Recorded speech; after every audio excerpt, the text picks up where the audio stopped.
A werewolf shifter romance, specially written for you. Prologue.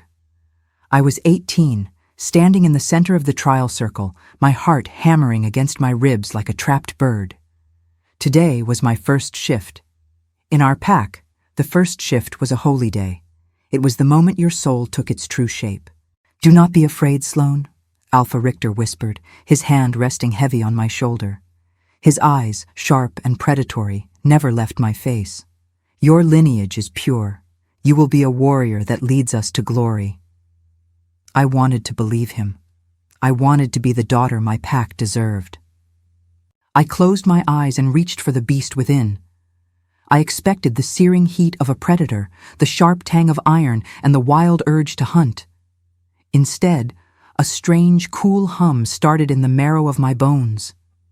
It felt like liquid starlight was pouring into my veins. When the shift happened, there was no sound of tearing muscle or cracking bone. There was only a blinding, golden flash. The gasps from the 100 gathered wolves were deafening. I opened my eyes, my wolf's eyes, and saw the world in high-definition brilliance. I looked down at my paws. They weren't brown or gray or black. They were translucent, shimmering like opal, radiating a soft, golden pulse that pushed back the shadows of the forest. I wasn't a warrior. I was a Lumina, a living battery of celestial energy. "Goddess, preserve us," a council elder breathed, falling to his knees. "She is the first light." Richter didn't fall to his knees. He stepped into the circle, his face twisting into a look of terrifying, ecstatic greed. He didn't see a packmate. He saw a weapon. He reached out, his fingers sinking into my glowing fur. I felt a sharp, agonizing tug. He wasn't petting me. He was drawing from me. I saw the scars on his arms begin to knit together instantly. I saw his dull eyes flare with a sudden artificial strength. "Stop!" I tried to howl, but the sound came out as a pained whimper. The golden light dimmed as he drained my very life force to fuel his own. "This changes everything," Richter roared to the pack, his voice vibrating with stolen power. "With this girl, the Sunwalkers will never tire. We will never bleed. We will be immortal." "No!" My father stepped forward, his face pale. "Richter, she is a wolf, not a well. You'll kill her if you use her this way." Richter didn't even look at him.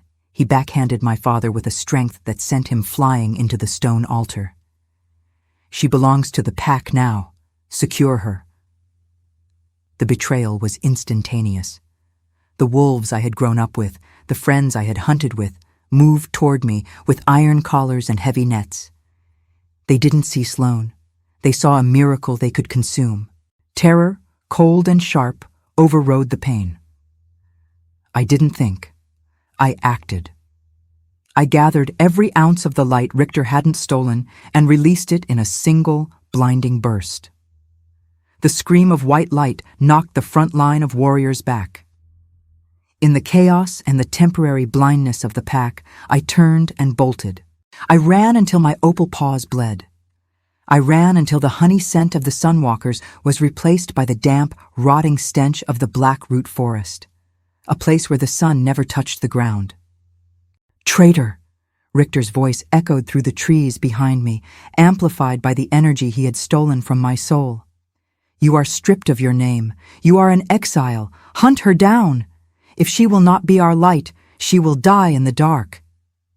I collapsed into the hollow of a dead oak tree, my fur fading from brilliant gold to a dull, flickering gray. I curled into a ball, shivering, listening to the baying of the hounds in the distance. The light had gone out, and in the black root forest, the only things that survived were the monsters.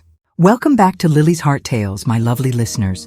It's so good to have you here for our newest journey, The Rogue's Redemption. Before we see what the shadows of the black root forest have in store for Sloane, take a moment to hit that subscribe button and join our growing pack. We're building a sanctuary here for everyone who loves a tale of fated bonds and epic hearts, and we don't want you to miss a single chapter. I have to know, what did you think of Alpha Richter's betrayal? My heart broke for Sloane when she realized her own pack saw her as a tool rather than a person. Do you think a leader can ever be forgiven for choosing power over his people? Let me know your thoughts in the comments. Also, I love seeing how far our stories travel. Where in the world are you watching from today? Drop your country or city below. I try to heart as many of your check-ins as I can. Stay tuned, because the story is about to take a dark turn. We are jumping 10 years into the future, where a man with a scarred past is about to be offered a choice that will change everything. Are you ready to meet the rogue? Let's go. Chapter 1. The Broken Tusk Tavern smelled of spilled ale, unwashed bodies, and the desperation of men who had nothing left to lose. Rain lashed against the timber walls, a rhythmic drumming that masked the low, tense murmurs of the patrons. In the farthest corner, shrouded in the gloom where the hearth's light couldn't reach, sat a man who looked like he had been carved out of the mountain itself. Kaelen didn't drink with the others. He sat with his back to the wall, his hands, scarred and massive, wrapped around a mug of bitter tea. A heavy, travel-worn cloak of dark wolf fur was draped over his broad shoulders, and the hilt of a claymore stood propped against the table, its leather grip worn smooth from years of use. "I'm telling you, it's a demon!" a man at the bar hissed, his voice trembling. "Saw it near the Whispering Falls, a white blur glowing like a corpse candle. My hounds wouldn't even catch the scent, they just tucked their tails and ran." "Hounds are smart," Kaelen's voice rumbled. It was a low, gravelly sound, like stones shifting in a riverbed. The tavern went silent. Everyone turned to look at the corner. The mayor of the town, a portly man named Holloway, stepped forward, clutching a roll of parchment. He wiped sweat from his brow, despite the chill. "You're the mercenary they call the Rogue? The one who tracked the Winter Wraith of the North?" Kaelen didn't look up. "I'm a man who works for coin, Mayor. Use whatever name makes you feel safer." Holloway laid the parchment on Kaelen's table. It was a bounty notice, but the drawing was a mess of charcoal scratches, a jagged shape of a wolf that looked more like a star than a beast.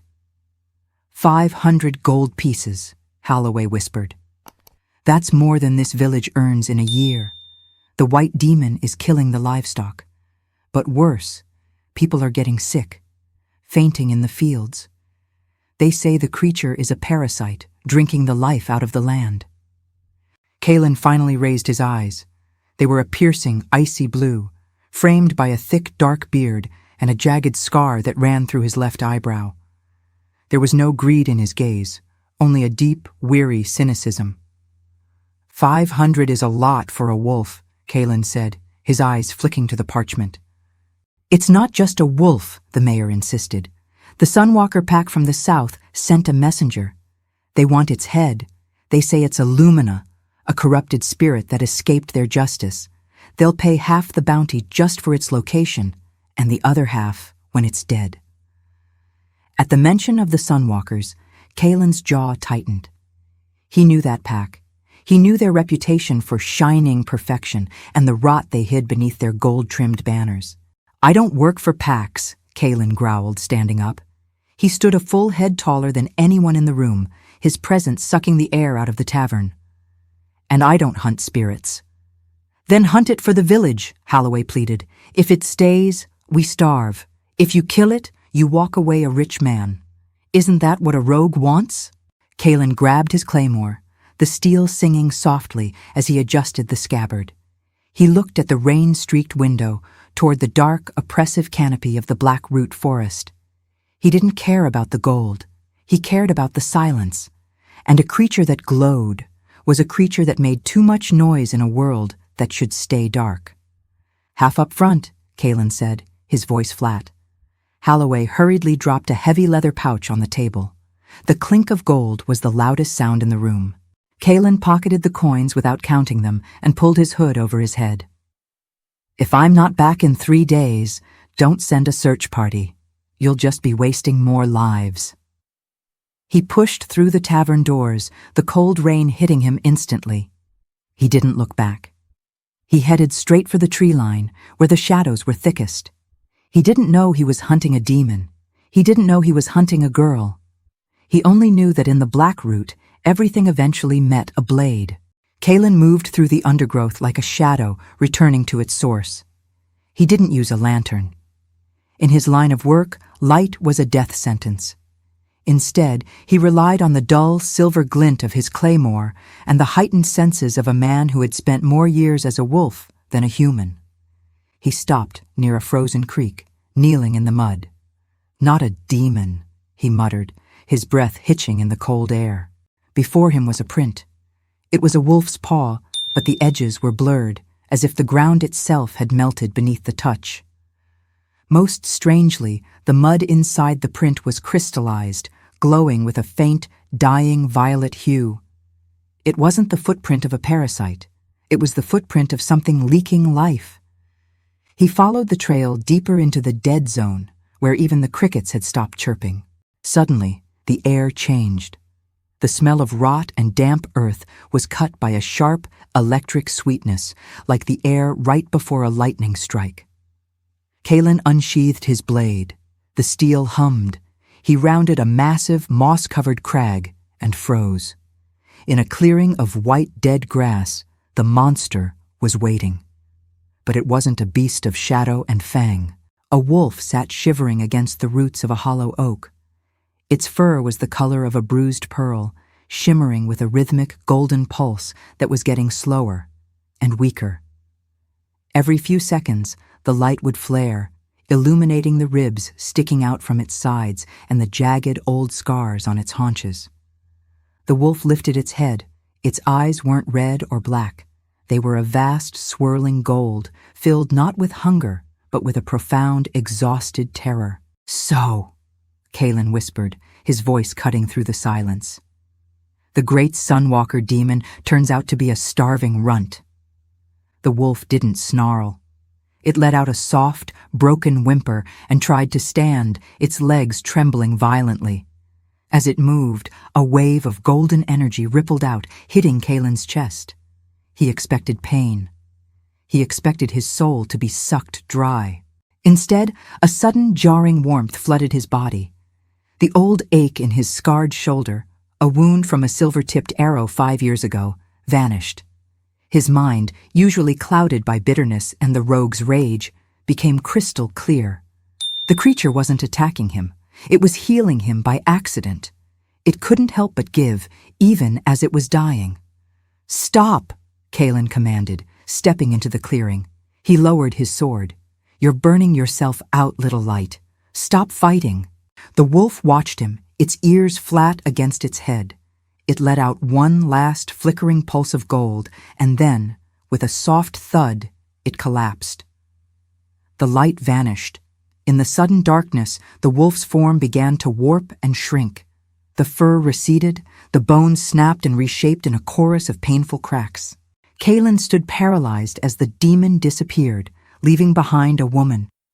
She was curled in the dirt, her long, tangled hair veiling her face. She was clad in tattered, homespun rags that offered no protection against the frost. She was small, pale, and covered in the grime of a decade in exile. Kaelen looked at his claymore, then at the girl. He thought of the 500 gold pieces. He thought of the mayor's promise of a rich life. Then he looked at her hand, which was reaching out feebly, her fingers brushing against the cold iron of his boot. "Please," she rasped, her voice barely a thread. Don't let the sun find me." Kaelen swore under his breath, a low, dark sound. He didn't pick up his sword. Instead, he reached down, his massive, scarred hands sliding beneath her fragile frame. He lifted her as if she weighed nothing, his heavy fur cloak falling over her to shield her from the wind. "The sun isn't coming for you tonight, girl," Kaelen growled, his icy blue eyes scanning the dark tree line. "But I think your old pack is." In the distance, the sharp, rhythmic baying of hounds erupted, not the village dogs, but the sunhounds. The hunters had arrived. Chapter 2. Kaelen laid the woman down on a bed of dry moss and thick furs near the back of the cave. He moved with a practiced mechanical efficiency, striking a flint until a small, controlled fire crackled in the center of the room. The smoke was funneled out through a narrow fissure in the ceiling, leaving the cave warm but clear. In the flickering orange light, he finally got a clear look at her. She wasn't just thin. She looked like she had been carved out of glass. Even in her sleep, her skin had a faint, ethereal shimmer, like moonlight trapped under silk. But it was her hands that drew his gaze. The palms were calloused from climbing, yet the skin was marked with strange, geometric scars that looked like brands. Sunwalkers, Kaelen spat, the name tasting like poison. He recognized those marks. They were dampening runes, meant to keep a shifter from reaching their full power. Suddenly she gasped, her eyes snapping open. They were a vivid, startling gold, swirling with a panic that made the air in the cave hum with static. "Don't move," Kaelen commanded, his voice a low wall of sound. She scrambled backward, hitting the stone wall. A small burst of golden light flared from her chest, illuminating the cave with a jagged, beautiful brilliance. Who are you? Where is the Alpha?" "There is no Alpha here," Kaelen said, staying perfectly still. He kept his hands visible, resting on his knees. "Only a man who was paid to kill a monster and found a girl instead." She looked at his cloak, then at the massive claymore leaning against the wall. Her breath was coming in short, ragged hitches. "You're the rogue. I've seen you from the shadows. You're the one who hunts the things that don't belong." "I hunt the things that cause trouble," Kaelen corrected. "And right now, you are the loudest trouble in the forest. You're leaking energy like a punctured lung, girl. Every hound for 10 miles can smell your light." Sloane winced, hugging her knees to her chest. The glow dimmed, turning a pale, sickly violet. "I can't help it. Since Richter touched me 10 years ago, the light doesn't stay inside. It wants to get out. It wants to find someone to take it." She looked at Kaelen, her gaze lingering on his scarred shoulder. "I healed you. I felt your pain, and I couldn't stop it. I'm sorry." Kaelen shifted, his jaw tight. For the first time in 5 years, the constant grinding ache in his joint was gone. It felt wrong. He had carried that pain as a reminder of his failure. To have it taken away felt like losing a piece of his history. "Don't apologize for doing a man a favor," he grumbled. "But don't do it again. I don't need a Lumina fixing what's broken." "You know what I am?" she whispered, her voice trembling. "I know that the Sunwalkers don't let property like you just walk away," Kaelen said. He stood up, walking to the mouth of the cave. He pulled back a corner of the frozen ivy. Down in the valley, a mile below, a line of torches was snaking through the trees. They weren't the messy, flickering torches of villagers. These moved in a precise military formation. "The Sunhounds," Sloane breathed, her face turning ghost white. "They found me." "They found us," Kaelen said, his hand closing around the hilt of his claymore. "And they don't care about the difference between a girl and a rogue." He looked back at her. Her gold eyes were wide, pleading, and for a second Kaelen saw himself, years ago, standing before a council that had already decided he was a traitor. He had had no one to stand for him then. He turned back to the forest, his blue eyes turning cold as the winter ice. "Get back in the shadows," he growled. "If they want the demon of Black Root, I'm going to show them exactly what a demon looks like." Kaelen stepped out onto the narrow stone ledge in front of the cave. The wind howled, whipping his fur cloak around him like the wings of a giant crow. He didn't shift. Not yet.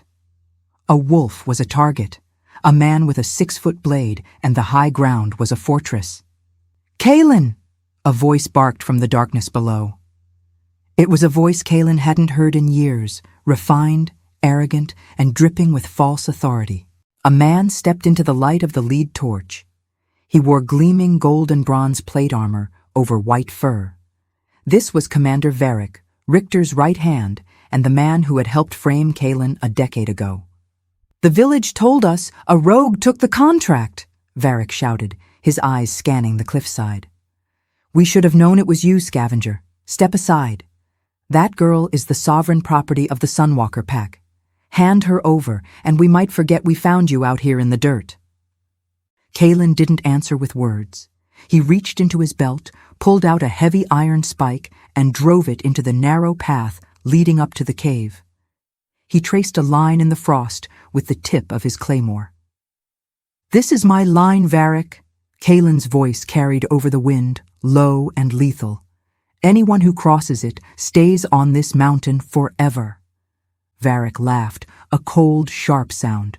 "Still playing the hero? You're a ghost, Kaelen, and today we're exorcising you. Hounds, fetch." 4 sunhounds, midshift with elongated snouts and clawed hands, scrambled up the rocks with terrifying speed. They were a blur of white fur and snapping teeth. Kaelen moved. He didn't swing his sword like a man. He swung it like a force of nature. The claymore caught the first hound mid-leap, the sheer weight of the star-iron blade shattering the beast's ribs and throwing it off the cliff. He spun, the hem of his cloak cutting through the air, and used the pommel of his blade to smash the jaw of the second. Inside the cave, Sloane watched through the ivy, her heart hammering against her ribs. She saw the blood hit the snow. She saw the way Kaelen fought, not with the polished grace of the Sunwalkers, but with a desperate, dirty efficiency. He was taking hits to give them. A claw caught his thigh, a shoulder check sent him reeling against the stone. "He's going to die for me," she realized. The thought was a physical pain in her chest. He's empty, and they are many. She felt the Lumina fire surge. It wasn't a choice this time. She crawled toward the mouth of the cave, her hands glowing with a violent, pulsating gold. "Kaelen!" she screamed. Kaelen was pinned against the rock by 2 hounds, their teeth inches from his throat. He looked back, his face a mask of blood and grit. "Stay! Back!" Sloane ignored him. She reached out and grabbed the edge of his fur cloak. She didn't try to heal him this time. She channeled every ounce of the light Richter had once tried to steal and shoved it into Kaelen's spine. "Take it!" she sobbed. "Take it all!" The effect was instantaneous. Kaelen's icy blue eyes didn't just flare, they turned into twin stars of burning gold. The scars on his body began to glow like molten metal. He let out a roar that wasn't human or wolf. It was the sound of a god waking up. He threw the 2 hounds off him with a single thrust of his arms.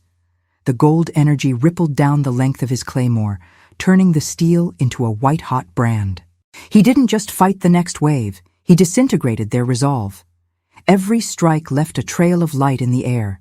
He was faster than the eye could follow, a whirlwind of golden vengeance. Varric stepped back, his face pale in the torchlight. A Lumina bond. It's impossible.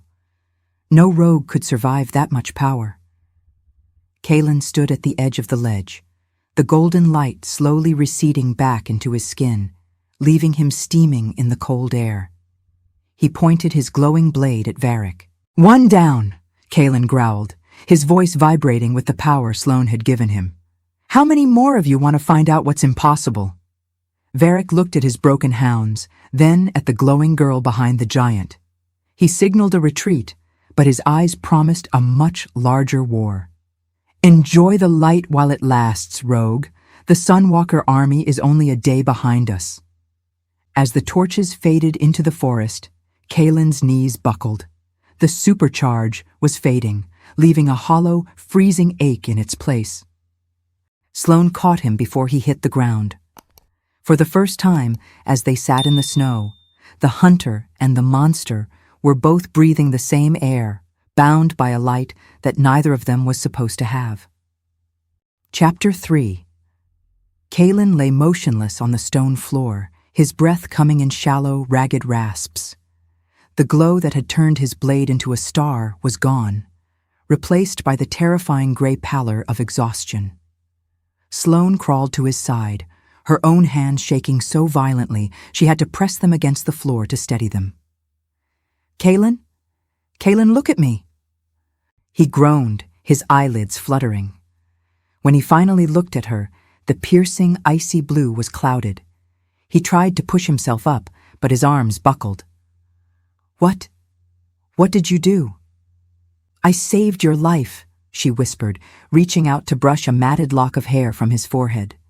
He flinched away from her touch, his expression darkening. I told you not to. That light. It isn't a gift, Sloane. It's a tether. I can feel you. I can feel your heart beating like it's inside my own chest. It's disgusting. The words stung, but Sloane didn't pull back. She saw the way his fingers twitched. He was reaching for the phantom warmth she had given him, even as his mouth spat insults. You were dying. Varric was going to kill you, and then he was going to take me back to a cage. I won't go back to being a battery, Kaelen. Not for him, and not for you. Kaelen finally managed to sit up, leaning his back against the jagged cave wall. He looked at the heavy claymore lying nearby. The metal was still warm to the touch. You don't understand. A Lumina bond isn't just a boost. You shared your essence. In the old laws, it makes us one soul in two skins. He looked at her, his gaze intense and searching. Why me? You've been hiding for 10 years. You could have run while I was fighting. You could have let the rogue die and disappeared into the Blackroot. Sloane looked into the small, dying fire. Because for 10 years, everyone who looked at me saw something to use. My alpha saw a weapon. My pack saw a miracle to consume. Even the villagers saw a bounty. She turned her golden eyes toward him. You were the first person who saw a girl. You called me a runt. You told me to stop fighting because I was hurting myself. You're the first person who cared if the light burned me out. Kaelen went quiet. The wind hissed through the frozen ivy at the cave mouth, but inside, the silence was deafening. He reached out, his large calloused hand hovering near hers, before he finally let it rest on the moss between them. I wasn't always a rogue, he said, his voice dropping to a gravelly whisper. I was a commander of the Iron Grip Pack. I believed in the law. I believed that the strong protect the weak. What happened? Sloane asked softly. The same thing that happened to you, Kaelen said, a bitter smile twisting his lips. Greed. My alpha wanted to annex a neutral territory, a valley full of families who just wanted to be left alone. He ordered me to burn their village to the ground to set an example. I refused. I gathered the pups and the elders and smuggled them out through the mountain passes. He looked at the scars on his arms. Varric was my lieutenant then. He reported me for treason. He watched as they stripped my rank, branded my skin, and cast me out.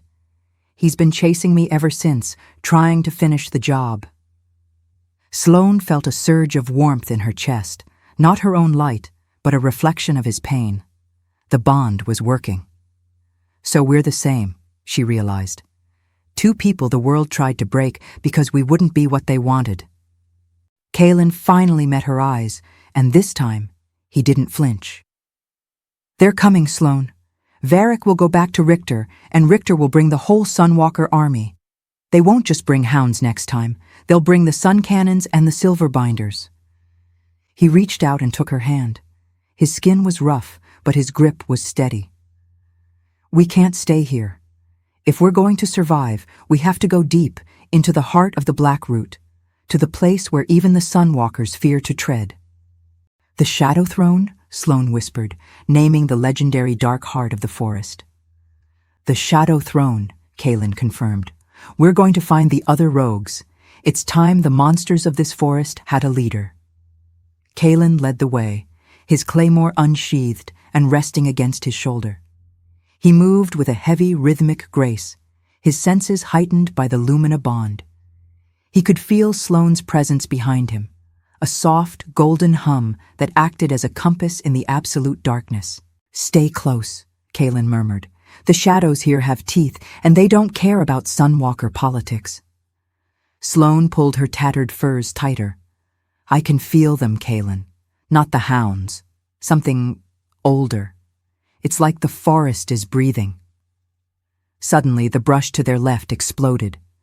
Kaelen spun, his blade a silver arc in the gloom, but he froze before the strike could land. Standing on a low-hanging branch was a figure that looked more like a collection of sticks and shadows than a man. He was lean, covered in gray mottled fur, with a mask of bone covering the upper half of his face. "A commander and a star girl," the figure chirped, his voice sounding like dry leaves skittering on a grave. "Walking right into the jaws of the Shadow Throne. Bold, or very, very stupid." Kaelen didn't lower his sword. "Fen, I thought the Black Root had swallowed you years ago." The scavenger, Fen, hopped down from the branch with a bird-like twitch. He was a rogue, but a different kind than Kaelen, a scavenger shift, small and built for the high canopy. "The forest only swallows those who don't know how to hide, Big Wolf, but you're not hiding, you're glowing." Fen's eyes, visible through the bone mask, fixed on Sloane. He circled her, sniffing the air. "She's the one Richter is screaming about, the Lumina. Every rogue from here to the Deadlands has heard the call. 500 gold for her head, or 5,000 for her alive."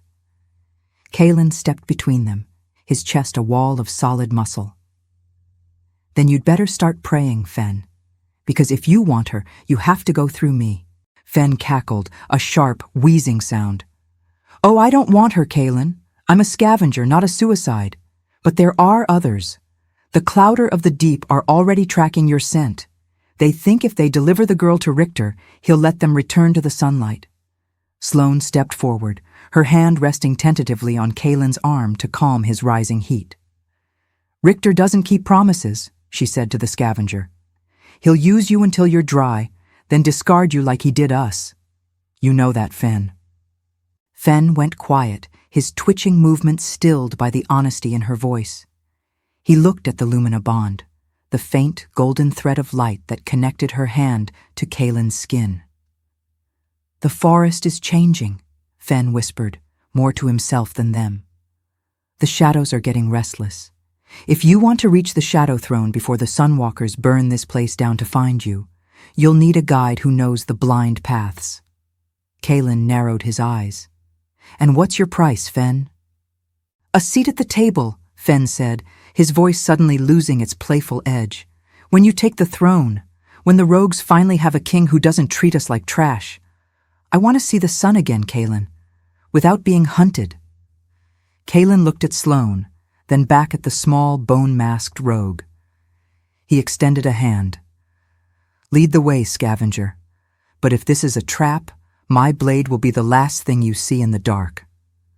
Fen bowed low, his movements frantic again. "Traps are for the Sunwalkers. In the Black Root, we just call it hospitality.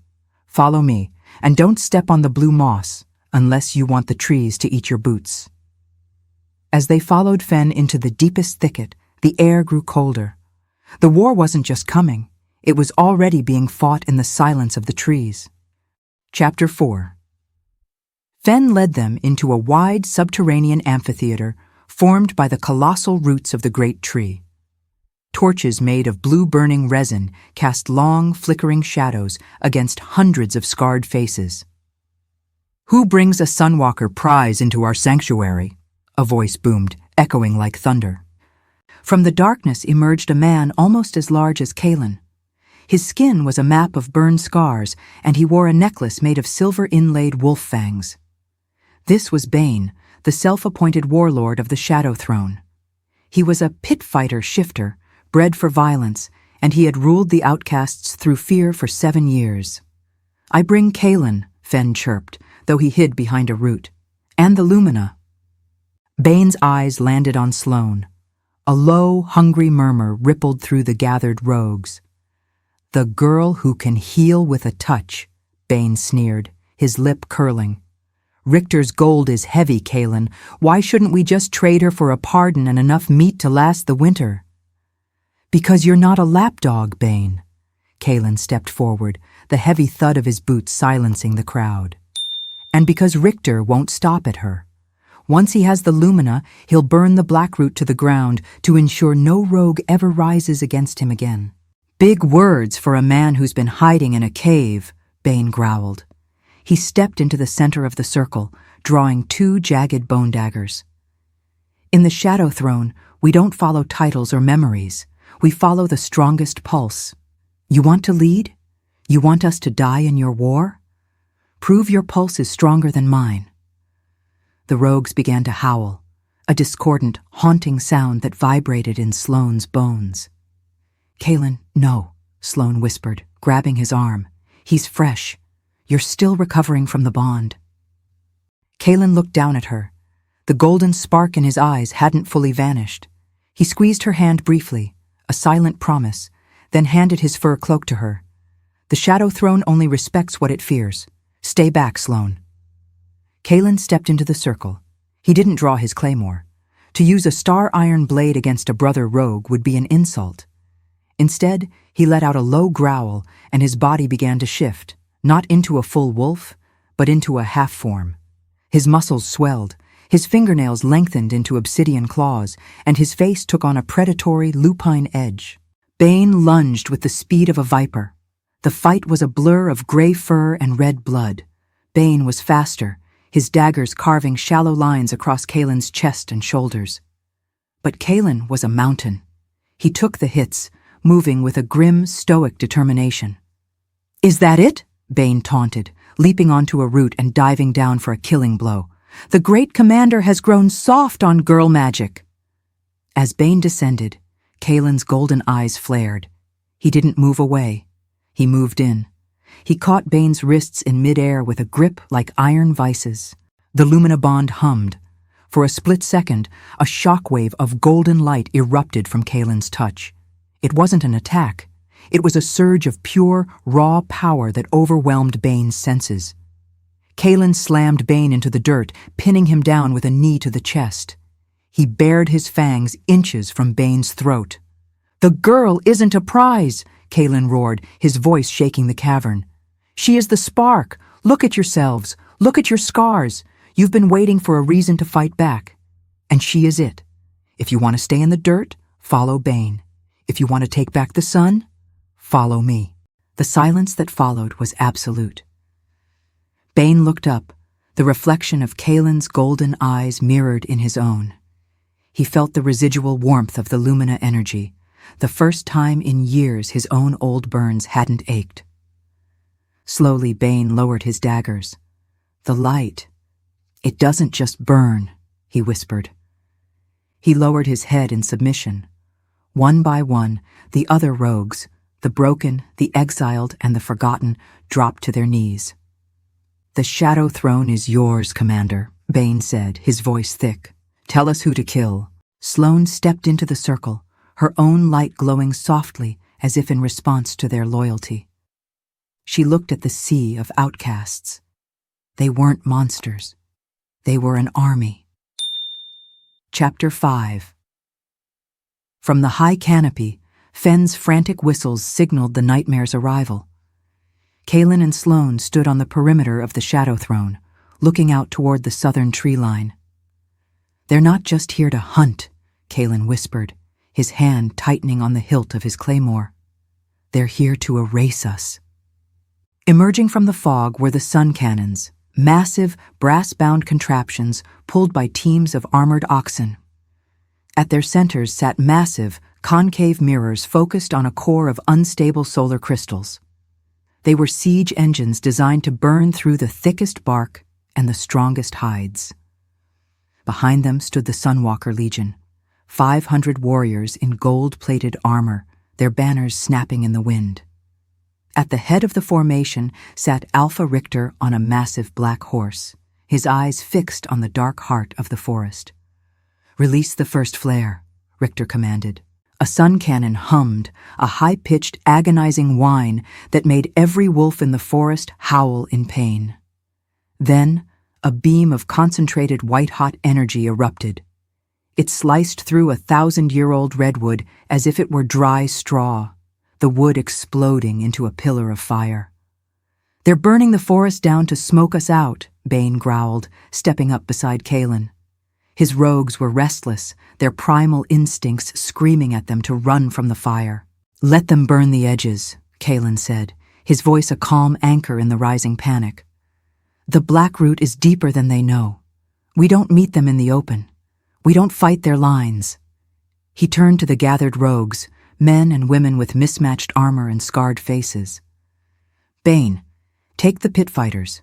Use the blind paths to get behind their cannons. Disable the oxen, then disappear. Fen, take the scavengers to the canopy. I want a rain of ironbark spears every time they try to reload." "And what about me?" Sloane asked, her golden eyes reflecting the growing fires. Kaelen looked at her. He could feel her fear through the bond, but beneath it was a steel resolve. "You are the heart of this, Sloane. Richter thinks you're a prize to be captured. We're going to use that. You're going to be the bait that leads them into the devil's sinkhole." "The sinkhole?" Bane blinked. "Kaelen, that's suicide. The ground there is nothing but peat and quicksand. Even a wolf can't find footing." "Exactly," Kaelen said. "A wolf can't, but Lumina can walk on the surface of the peat if she focuses her light. I'll be in the shadows beside her. Once Richter's heavy armor is stuck in the mire, we close the trap." Sloane nodded, her hand finding Kaelen's. A surge of warmth passed between them, a silent pact of survival. "I'm ready. Let him see the light he wanted so badly." The first hour of the war was a symphony of chaos. The Sunwalkers marched into the smoke, expecting a disorganized rabble. Instead, they found a ghost army. Rogues dropped from the trees like vengeful spirits, striking and vanishing before a single sun cannon could be aimed. But Richter was no fool. "Focus all beams on the center," he roared. "If they won't come out, we'll turn this forest into a furnace." As the heat became unbearable and the air grew thin, a single, brilliant figure emerged from the smoke. Sloane stood in the middle of a charred clearing, her hair flowing like liquid gold, her skin radiating a pulse of pure, blinding Lumina energy. She looked fragile, beautiful, and utterly alone. "There!" Varric shouted from Richter's side. "The girl! She's trying to lead us away!" "After her!" Richter screamed, his greed overriding his caution. "Capture her! Kill anyone who stands in the way!" The gold-plated legion surged forward, their heavy boots thumping on the forest floor, chasing the golden light deeper and deeper into the mist, toward the place where the ground began to tremble. Kaelen watched from the darkness of a hollowed stump, his eyes glowing with a cold, predatory light. "Come on, Richter," he hissed. "Walk into the dark." Sloane ran with a grace that felt like flying. With every step, she channeled her Lumina energy into the soles of her feet, hardening the peat just enough to support her weight before it dissolved back into sludge. To the Sunwalkers, she looked like a golden spirit dancing across a meadow. "She's slowing down!" Varric yelled, his heavy plate armor clanking as he led the charge. "She's exhausted. Surround her." Richter's elite legion, nearly 200 heavy infantry, poured into the clearing. They were blinded by the glare of their own sun cannons and the hypnotic pulse of Sloane's light. They didn't notice the way the ground began to ripple under their iron-shod boots. They didn't hear the wet, sucking sound of the earth opening up. Sloane stopped in the dead center of the sinkhole. She turned, her face pale, but her eyes burning with a fierce, quiet triumph. "Now!" she cried. She extinguished her light instantly. The clearing plunged into a suffocating, pitch-black darkness. Then came the screams. The heavy Sunwalker armor, designed for protection, became an anchor. One by one, the soldiers began to sink. The more they struggled, the faster the peat swallowed them. The horses panicked, flailing until they too were dragged into the cold, black muck. "It's a trap," Richter roared, his horse chest-deep in the mire. "Reverse. Fall back." But the blind paths they had used to enter were now blocked. From the surrounding trees, Bane and his pit fighters emerged, not as warriors, but as executioners. They didn't need to fight. They simply used long poles to push anyone trying to climb out back into the sludge. "Varric! Help me!" Richter screamed as his horse went under. Varric, stuck to his waist, could only watch in terror as a shadow detached itself from the ancient redwood trees. Kaelen dropped from the heights, his claymore held in a reverse grip. He didn't sink. He wore wide wooden mud shoes fashioned by the scavengers, allowing him to glide across the surface of the mire like a winter wraith. He stopped 10 feet from the sinking Alpha. The golden bond between Kaelen and Sloane flared once more, illuminating the scene in a haunting, flickering amber. 10 years, Richter. Kaelen's voice was a low, vibrating growl. 10 years you hunted her. 10 years you called me a traitor for saving the innocent. Kaelen leveled the tip of his glowing blade at Richter's throat. The Alpha was sinking fast. Only his shoulders and head remained above the black peat. Kaelen! Wait! Richter gasped, his arrogance finally replaced by the raw, pathetic fear of a drowning man. Think of the pack. Without me, the Sunwalkers will fall apart. You were a commander. You know the cost of chaos. The Sunwalkers won't fall, Kaelen said, his eyes shifting to Sloane, who stood safely on a solid root nearby. They'll just finally have a leader who doesn't drink the blood of his own people. Kill him, Kaelen, Bane shouted from the edge. Finish it. Kaelen looked at Sloane. He saw the pain of her childhood, the brand on her skin, and the years she spent shivering in the dark. He saw the woman she had become, the one who chose to save a rogue instead of running. No, Kaelen said, sheathing his blade. The rogues gasped. Richter let out a sob of relief. Thank you. Thank you. I won't kill you, Richter, Kaelen interrupted, his voice cold as the grave. Because the forest is already doing it. I'm just not going to stop it. Kaelen turned his back on the Alpha. He walked toward Sloane, extending his hand. Behind him, the sucking sound of the peat grew louder, followed by one final gurgling plea that was silenced by the closing of the earth. The Sunwalker Legion was gone. The invincible army had been defeated by the very land they tried to burn. As the remaining Sunwalkers surrendered to the rogues at the perimeter, Sloane collapsed into Kaelen's arms. The bond hummed, not with the fire of war, but with the quiet, steady pulse of a dawn they had finally earned. Chapter 6. The great redwood of the Shadow Throne was no longer a hiding place. It had become a beacon. Thousands of wolves gathered in the clearing below its massive roots. There were the ragged rogues of the Blackroot, the pit fighters led by Bane, and the scavengers led by a now boastful Fen. But standing among them were the survivors of the Sunwalker Legion. They had stripped off their gold-plated armor, standing in simple tunics, their heads bowed in a mix of shame and wonder. Kaelen stood on the high stone ledge, his dark fur cloak caught in the wind. Beside him stood Sloane. She was no longer the tattered girl from the oak tree. She wore a gown of woven silver moss and white silk, her hair braided with the glowing blue flowers that only bloomed in the heart of the forest.